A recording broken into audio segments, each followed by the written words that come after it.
big move on a Friday Let football. me see if I can read the jib of what I even said myself. Let me quote myself. I'm just playing. I like to see T. Higgins to the Commanders. You talk about, Scary Terry getting a running mate.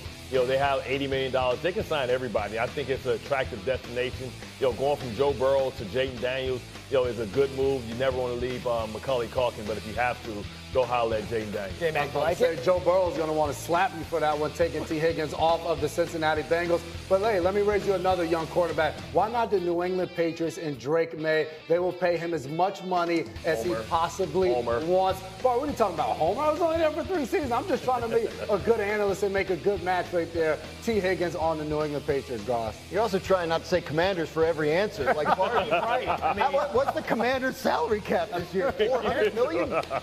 apparently Bart works in the front office there. Ross, what's your offseason move? What would excite you? Ronnie Stanley to the Chiefs. Once upon a time, the Chiefs brought in a left tackle from Baltimore. I say they can do it again. It will solve their biggest issue that cost them dearly in the Super Bowl and help them rebuild that offense on the fly. Could be a big free agent signing for Kansas City. Bart, let me guess. He should go to the Commanders. Well, I mean, listen, I actually agree with Grass on this one. They need to upgrade. Tooney was their best player. They put him outside, and it should severely, weaken them in the inside. Stanley, when he got paid by the Ravens, got hurt for 2 years, so I think they're going to move on from him and go a little younger. Okay, another free agency move, but the curveball here. J-Mac, you would like to see a specific trade occur. What would be your Friday forecast offseason trade? Yeah, I know Tyreek Hill went on the apology tour during the Super Bowl and said he wants to stay in Miami, but I would like to see Tyreek Hill on the trade block and a member of the Tampa Bay Buccaneers paired with Mike Evans on the outside, Baker Mayfield throwing the football, wouldn't have to move far from Miami to Tampa, and he would have a quarterback that can throw him the ball deep and possibly back in the playoffs. Thoughts, fellas? I mean, Tyreek Hill, I know they're going to lose Chris Godwin. We'll see what happens with the new coordinator in Tampa. Tyreek Hill, you can put him and pair him on any roster and it's going to make him good. I like to see him on Baltimore. Yeah, I'm a homer, but I just admit it.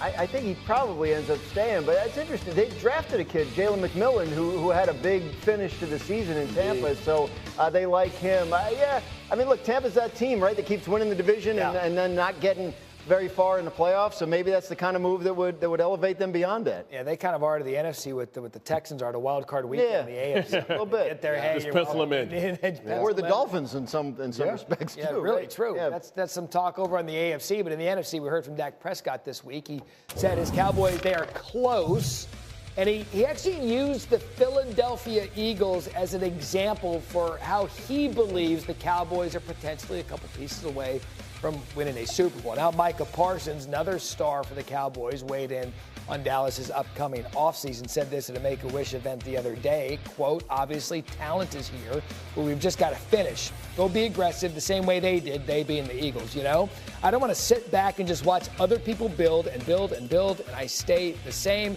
So we definitely need some call to action. Remember, it was this time last year where Jerry infamously said, I'm all in and we're all in, and then they weren't in fact all in. So what do you make of Micah's comments?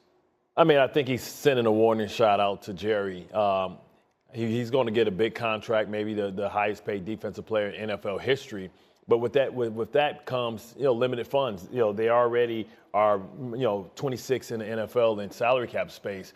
I think they have to be smart. If you want to talk about what, the Eagles did, going out and getting Braun, like that was a cheap move, going drafting two defensive backs. What they did with Jordan Davis. They were proactive in seeing the future of their stars starting to leave and making sure that they can replace them with cheaper talent. That's a skill, but that's also getting the best player available, not always drafting for need. And I think right now the Dallas Cowboys are in a position where they have to draft for need. They have to get somebody opposite of CeeDee Lamb. It's too easy to take him out, your best player away, and you have no run games, so you have no balance. They have to be able to establish balance in Dallas to be able to win. And you can't just look from the outside and see what Philadelphia didn't think it's easy to replicate.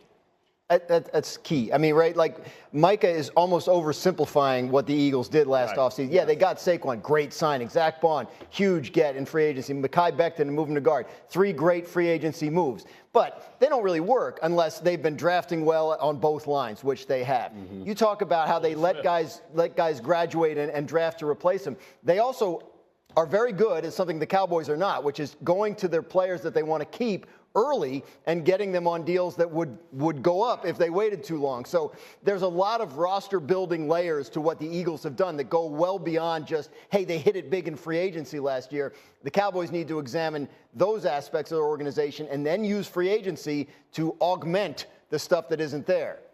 By the way, with the Eagles and the free agency, not every day is a boneheaded move like the Giants letting Saquon Barkley walk to the division leader, the division team going to happen. You can't just simplify the Eagles' off-season when you get a frontline player like Saquon because of another team's mistake. Absolutely, but at the same time, if you're Micah Parsons, you're sitting in your locker room and you're going, hey, you look back to 2023. We won 12 games. The Eagles won 6 games. We got bounced out in the divisional and embarrassed by Green Bay. They got bounced out in the wild card and embarrassed by the Tampa Bay Buccaneers. So you're saying, and now one season removed from that point, they've added those 3 guys that you've talked about, and they've won a Super Bowl. So for Micah, it is crazy for us to say, all right, the Cowboys and the Eagles, they're on 2 totally different playing fields, but it's like at the same time, he's like, well, I remember when not too long ago, we were right there with them in a few moves they've elevated so far. Give me a quick bold move you want them to make. I would love to see them make a trade for a guy like Rachaad White, a guy that fell out of favor with Bucky Irvin, him getting more carries. He's going to be the second guy next year, and then they have Tucker behind him as well. So why not try to make a trade and get another guy that could be dynamic with the ball in his hands? Gross said this earlier, right? They don't get creative with their salary cap, with their contracts. And when you look at Dak Prescott, $89 million cap hit next year? That's an easy restructure. It's not going to have an $89 million cap. Yeah, but you restructure and give it to Micah, then what happens? You don't get more depth. Yeah. Who's balancing that checkbook? I don't know. I don't think Jerry uses it. I think they're using QuickBooks, right? QuickBook or Venmo, one of the two. Swipe right on Russell Wilson. I get to be Chuck Woolery. Let's say, I would say the Tennessee Titans. Listen, Will Levis, you just can't do the Will Levis experiment again. I love the commercials, the mayonnaise, but yeah, man, I'd rather have some high-end aioli. I think Russell Wilson is a upgrade for Will Levis. And plus, it's music, right, Tom? You know that. Nashville, Cashville. No doubt. Man, CeCe, I love it there. You in on that, Graziano? There's so much to what Bart said to unpack. There's so many layers to it. Yeah, I think I like the Raiders for Russell Wilson. Pete Carroll going there. They have some history together. They broke up. But, it's Valentine's Day. People can get back together. I think it's okay. I think the Raiders need that injection of sort of positivity that Pete Carroll's bringing. And Russell, some people might think it's fake or whatever, but he still brings that rah-rah attitude. I think the Raiders need to be thinking about, positive vibes. I like what you said, Graz. That's that what's up big head text that you just slide in the DMs and let them know, remember me as Valentine's Day. We'll put you up on the break. I'll explain it to you, Graz. So you do believe that relationships can be restored after time. So even though they divorced and broke up, you can go back to it? Yeah, you find out that, there wasn't better love for you out there. Now you go back and you figure things out. But is there a difference between better love and no love? I'd rather have some love than no love, especially on Valentine's Day. That is true. Okay, we're going to stick with you, J-Mac. What is your perfect match? Who's